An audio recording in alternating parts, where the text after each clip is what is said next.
তো এখন বেলি গাছের সিজন সামনে আসতেছে, তাই আমি আমার এই 4টা বেলি গাছকে আজকে রিপোর্ট করব। এখন এখানে অ্যাপসম সলগুলা পানি আছে, এগুলো এভাবে শিকড় ছাড়িয়েছি, তাই এভাবে 1 মিনিট অথবা 2 মিনিট অ্যাপসম সল্টগুলা পানির মধ্যে ভিজাই রাখবো। আর এখানে আমি আমার তৈরিকৃত মাটি নিয়েছি, এই যে 4টার মধ্যে, আর এটা হচ্ছে বোতল। আগের বার তো বোতলের মধ্যে চমৎকার পারফর্ম করছে সবগুলা, তো ভিজে গেছে। এখন এই যে একটা তুললাম। এবার একটু উঁচু করেই করব, কারণ একটু শিকড় বের হলে দেখতে আরো সুন্দর লাগবে। এটা কিন্তু 1 বছর পুরানো চারা। এখন সোজা করে এভাবে বসিয়ে মাটি দিব।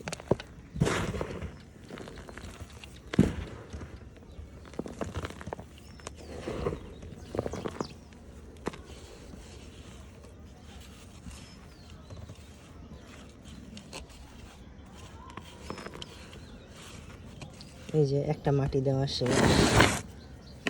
এখন এগুলো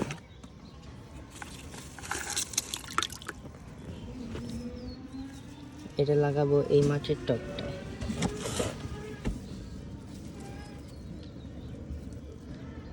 আর একটু মাটি দিতে,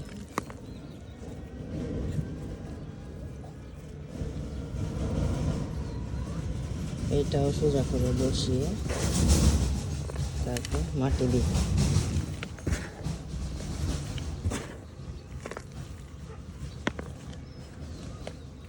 সাইড দিয়ে অবশ্যই চেপে দিতে হবে, না হলে গাছ একদিকে মানে হেলে যাবে, তারপরে আর সোজা হবে না। এটাও শেষ। আরেকটা, এটা যাবে এটার মধ্যে, মাঝে বসাবো।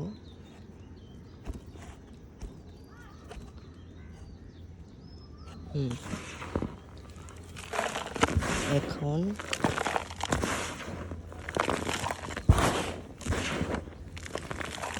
মাটি দিয়ে সাইড দিয়ে চেপে দিব।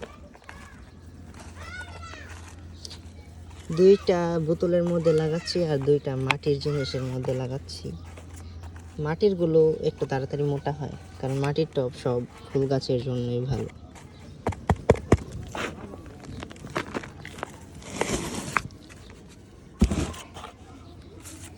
এই গাছটা এতদিন পলিথিনের মধ্যে ছিল, নতুন নতুন এইবার লাগাচ্ছি এটা।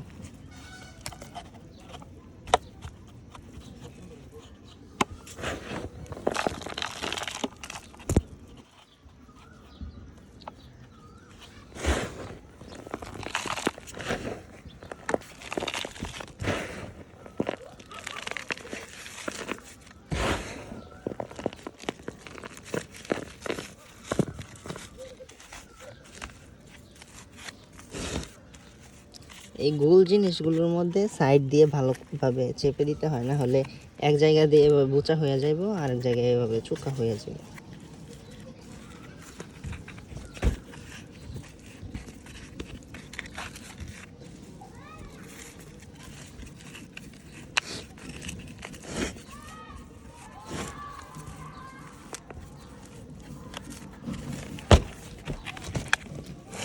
তো এখন আমার এই চারুটা লাগানো শেষ।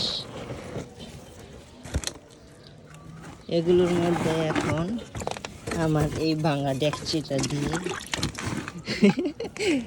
তারপরে জল দিয়ে দিব। এটাই সমস্যা, নতুন মাটি মিক্স করে লাগালে এভাবে ভেসে থাকে, কিছুক্ষণ পর হয়, মানে নিচে যায়, ভিজতে চায় না খুব তাড়াতাড়ি।